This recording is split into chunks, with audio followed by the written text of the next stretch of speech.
नमस्कार। ओज एकेडमी में आप सभी का भरपूर स्वागत है। आज हम लोग फेल पास एवं प्रेशर से संबंधित प्रश्नों को हल करते हैं। आइए देखते हैं।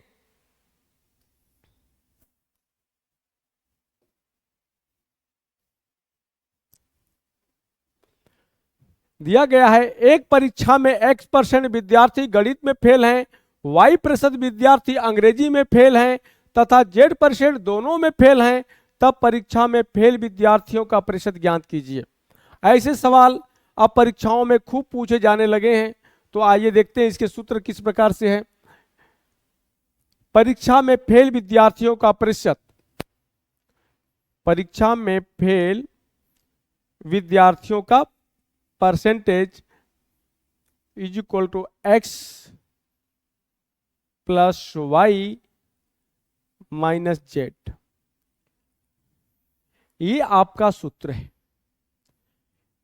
X क्या है? गणित में फेल हैं, X% विद्यार्थी गणित में फेल हैं, Y% विद्यार्थी अंग्रेजी में फेल हैं और Z% विद्यार्थी क्या है? दोनों में फेल हैं। ये सूत्र आपके किताबों में दिया गया है। तो फिर जब किताबें ही सब कुछ बता देंगी तो मास्टर की जरूरत क्या है? ठीक है, हम इसमें इतना आपको ध्यान रखना है। जो मैं बताना चाहता हूं वो ये है कि जब भी हम हल करेंगे परीक्षा में तो हमको ध्यान रखना चाहिए, जब इस सूत्र का प्रयोग करेंगे तो तीनों डेटा जो होता है ना, तीनों डेटा क्या होना चाहिए? एक ही कैटेगरी का होना चाहिए। कैसा होना चाहिए? एक ही कैटेगरी का होना चाहिए। अलग अलग जातियों के नहीं होने चाहिए, एक ही जाति के। जो भी इंफॉर्मेशन होनी चाहिए, जो भी सूचनाएं हैं वो क्या होती? एक जाति में होनी चाहिए। यानी फेल की हैं तो सारे फेल के होने चाहिए, अगर पास की है तो सभी पास के होने चाहिए। ठीक है, अगर अंतर है, दिख रहा है कि कोई फेल का देता है तो कोई पास का देता है, तो क्या करेंगे? हम उसको 100 में से माइनस करके लिखते हैं। ठीक है, इसको इस सूत्र के माध्यम से ऐसे सवालों को हल कर सकते हैं, या हम चाहे तो वेन डायग्राम के माध्यम से भी क्या करते हैं, इसको हल कर सकते हैं। जैसे गणित में फेल हैं तो ये गणित हो गई, सब्जेक्ट लिख लें, और ये क्या हो जाएगी? अंग्रेजी।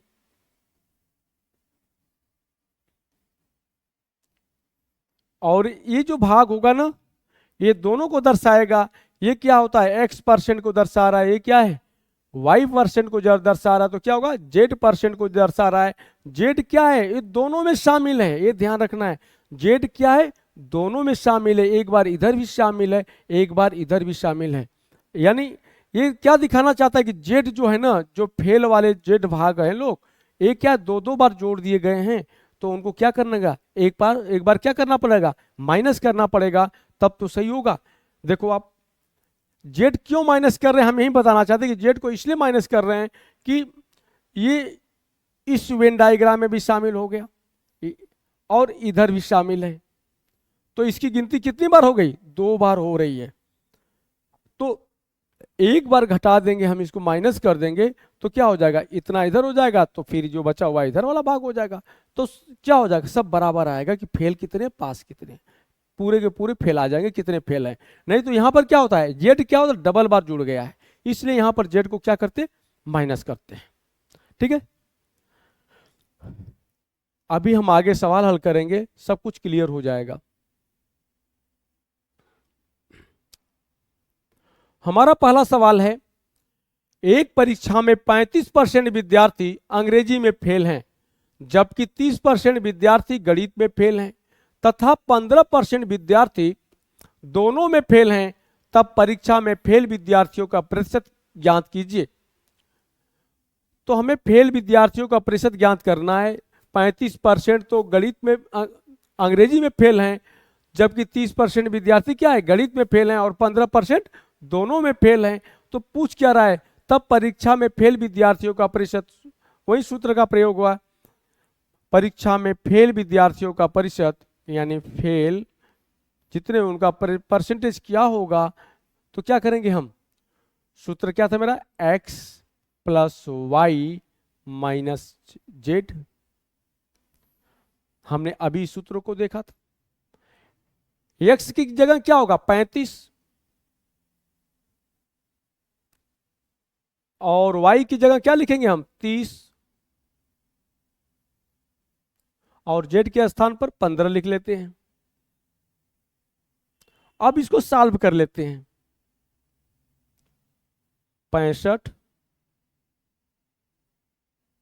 माइनस 15,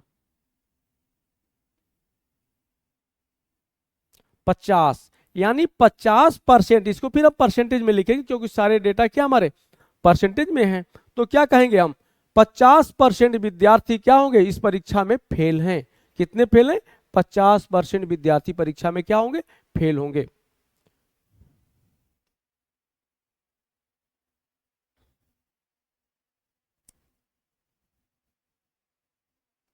अगला सवाल देख लेते हैं हम। एक परीक्षा में 25% विद्यार्थी अंग्रेजी में फेल हैं, जबकि 35% विद्यार्थी गणित में फेल हैं तथा 15% विद्यार्थी दोनों में फेल हैं, तब परीक्षा में फेल विद्यार्थियों का प्रतिशत ज्ञात कीजिए।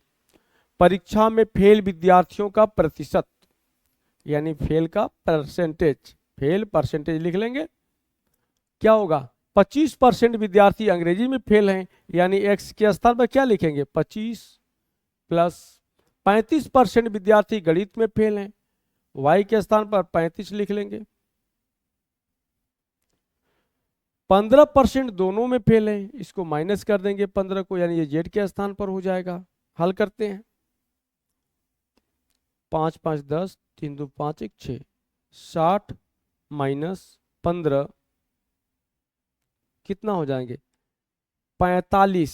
45 आ गया। ये सारे डेटा कैसे थे, परसेंटेज में थे, तो हम क्या लिख सकते हैं, जो प्रतिशत, यानी 45% विद्यार्थी क्या होंगे, दोनों में फेल होंगे। नहीं सॉरी, 45% विद्यार्थी क्या होंगे, परीक्षा में फेल हैं। ठीक है, 45% विद्यार्थी परीक्षा में फेल होंगे। इसे हम वेन डायग्राम के माध्यम से भी हल कर सकते हैं। जैसे दो वेन डायग्राम बना लिए, देख लेते हैं क्या है अंग्रेजी। ए वेन डायग्राम क्या होगा, अंग्रेजी का है। दूसरा वेन डायग्राम क्या बनेगा, गणित का बनेगा। ठीक है, अब 25% विद्यार्थी अंग्रेजी में फेल हैं, तो अंग्रेजी का जो 25% का बनेगा ना, तो यहां तक का वेन डायग्राम बनेगा। ठीक है, ये क्या होगा, अंग्रेजी। जो अंग्रेजी के 25% लोग हैं, टोटल में 25% जो लोग अंग्रेजी के जो फेल हो रहे हैं वो कहां तक है, ये पूरे वेन डायग्राम में होंगे। ये जो वृत्त दिखा रहा है ना, वेन डायग्राम दिखा रहा है, इसमें है। और गणित वाले क्या होंगे, इसमें होंगे। ये कितने हैं, 35%। लेकिन इसी बीच में जो है कि 15% और जुड़ जाता है, जो दोनों में है। 15% क्या होंगे, दोनों में है। अगर वेन डायग्राम के माध्यम से हल करना हुआ ना, तो प्योर केवल जो अंग्रेजी में, केवल अंग्रेजी में कितने फेल हैं, तो क्या करेंगे हम, 25 तो यहां तक थे, लेकिन 15 यहां से निकल जाएगा, कितना बचेगा, 25 में से 15 घटाए कितना होगा, 10 प्लस इस 15 को तो 15 ऐड कर लो। लेकिन ये जो गणित के हैं, ये यहां से यहां तक पूरे वेन डायग्राम में आएंगे, लेकिन 15% ये क्या है, कब्जा कर लेता है, तो 15% ऐड कर चुके हो, तो 35 में से 15 घटा देंगे, कितना हो जाएगा 20। तो टोटल पास कितने होंगे, 5 2 2 4, कितना हो गया 45। 45% क्या होंगे, जो फेल होंगे। फेल कितने होंगे, 45% लोग होंगे। ठीक है, क्योंकि 15% दोनों में थे, केवल अंग्रेजी में देखा जाए तो कितने हैं, 10% हैं। केवल गणित में देखा जाए तो कितने होंगे, 20% होंगे। ये 15% होगा, तो क्या होगा, टोटल 45% लोग क्या होंगे, फेल होंगे। लेकिन हम इस फार्मूले का ही प्रयोग कर लेंगे व्यवहारिक रूप से। जब भी आप वेन डायग्राम के हल करना हो तो इससे भी हल कर सकते हैं आप। अगला सवाल देखते हैं।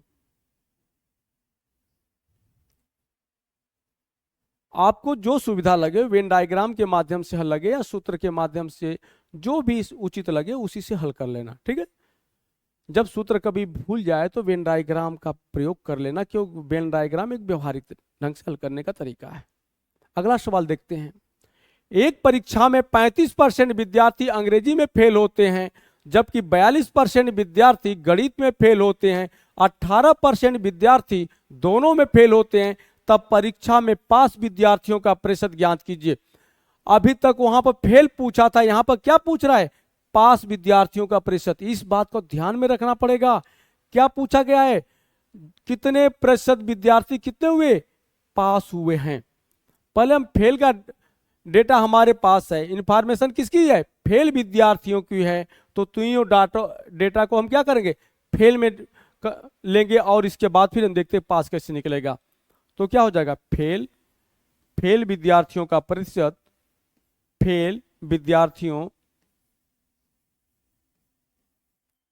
फेल विद्यार्थियों का परसेंटेज इज इक्वल टू, कितने फेल हो रहे हैं? अंग्रेजी में 35% फेल हो रहे हैं, तो इसको 35 लिख लेंगे, प्लस गणित में 42% फेल हो रहे हैं, तो इसको 42 लिख लेंगे। लेकिन यहाँ क्या दिया है? 18% विद्यार्थी दोनों में फेल होते हैं, तो क्या करेंगे? एक बार इसको दोनों में से क्या करेंगे? माइनस कर देंगे 18 को। देखते हैं,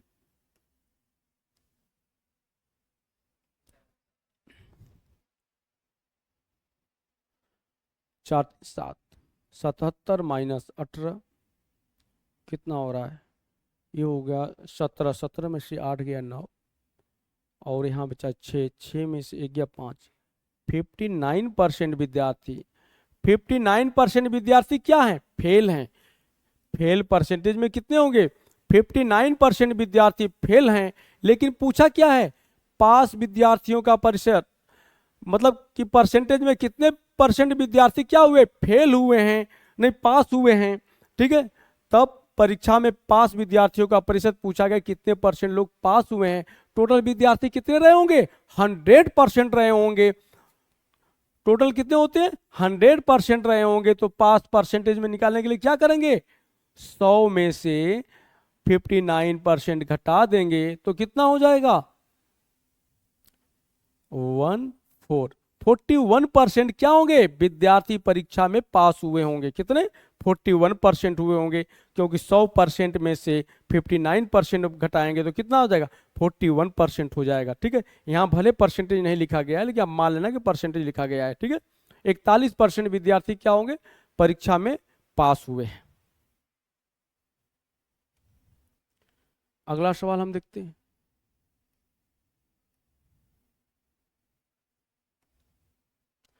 एक परीक्षा में 72% विद्यार्थी रसायन विज्ञान में फेल हैं, जबकि 42% विद्यार्थी भौतिक विज्ञान में फेल हैं, तथा 18% विद्यार्थी दोनों में फेल हैं। तब परीक्षा में पास विद्यार्थियों का प्रतिशत ज्ञात कीजिए। पहले हम फेल निकाल लेते हैं, कितने परसेंट फेल हैं देख लेते हैं। फेल परसेंटेज, परीक्षा में फेल विद्यार्थियों का परसेंटेज इज इक्वल टू कितना? 72% विद्यार्थी रसायन विज्ञान में फेल होते हैं, जबकि 42% विद्यार्थी भौतिक विज्ञान में फेल होते हैं, और 18% विद्यार्थी दोनों में फेल होते हैं। तो क्या कर देंगे इसमें? यहाँ पर -18। हल करते हैं। 4 2 6, 2 2 4 होगा, और 7 4 11, 114 माइनस 18, 14 6 और 9।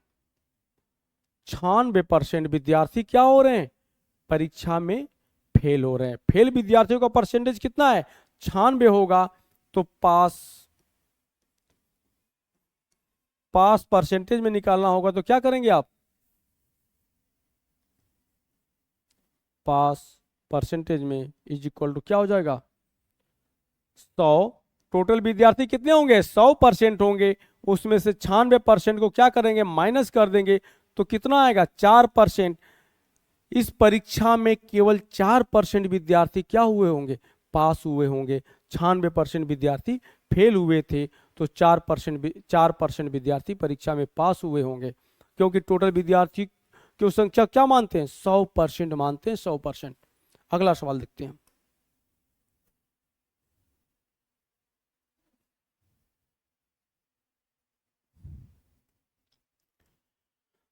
एक परीक्षा में 72% विद्यार्थी रसायन विज्ञान में पास हैं, जबकि 42% विद्यार्थी भौतिक विज्ञान में पास हैं तथा 20% विद्यार्थी दोनों में फेल हैं, तब परीक्षा में पास विद्यार्थियों का प्रतिशत ज्ञात कीजिए। तो क्या करेंगे, यहां पहला डाटा कितने इसमें पास में है, तो क्या करें, पास, परीक्षा में पास विद्यार्थियों का परसेंटेज इज इक्वल टू 72% किसमें पास है, रसायन विज्ञान में पास है, प्लस कर लेंगे 42% विद्यार्थी क्या है, भौतिक विज्ञान में पास है, तथा 20% विद्यार्थी दोनों में फेल हैं। यह ध्यान रखना पड़ेगा, 20% विद्यार्थी क्या है, दोनों में फेल है। हमने बताया था पहले भी, ये सूत्र का प्रयोग तभी हम कर सकते हैं जब सारी इंफॉर्मेशन एक ही जाति में हो। सारी इंफॉर्मेशन क्या हो, एक ही जाति में हो। फेल में हो तो फेल में होनी चाहिए, पास में हो तो पास में होनी चाहिए, पसंद में हो तो पसंद में होनी चाहिए, नापसंद है तो नापसंद में होनी चाहिए। लेकिन यहां पर क्या दिखा रहा है, ये लास्ट वाली जो जानकारी है, 20% विद्यार्थी दोनों में फेल हैं। अगर दोनों में 20% फेल होंगे तो पास कितने परसेंट होंगे, 100%। दोनों मिलाकर कितना होंगे, 100% होंगे। अगर 20% विद्यार्थी दोनों में पास हैं तो 80% विद्यार्थी कौन होंगे, वो जो दोनों में पास होंगे। तो क्या करेंगे, यहां पे -80 कर लेंगे। हल करते हैं इसको, 2 2 4 7 4 11, 114 -80, 4 और 3, यानी 34% विद्यार्थी क्या होंगे, परीक्षा में पास हुए होंगे। कितने परसेंट विद्यार्थी परीक्षा में पास हुए होंगे, 34% विद्यार्थी क्या हुए, परीक्षा में पास हुए हैं। इसी के साथ आज की क्लास समाप्त होती है। अगली क्लास में हम इसके अगले पार्ट को लेकर आएंगे। थोड़ा सा जो क्वेश्चन क्या होंगे, थोड़ा सा कठिन होंगे। ठीक है, इसके साथ धन्यवाद।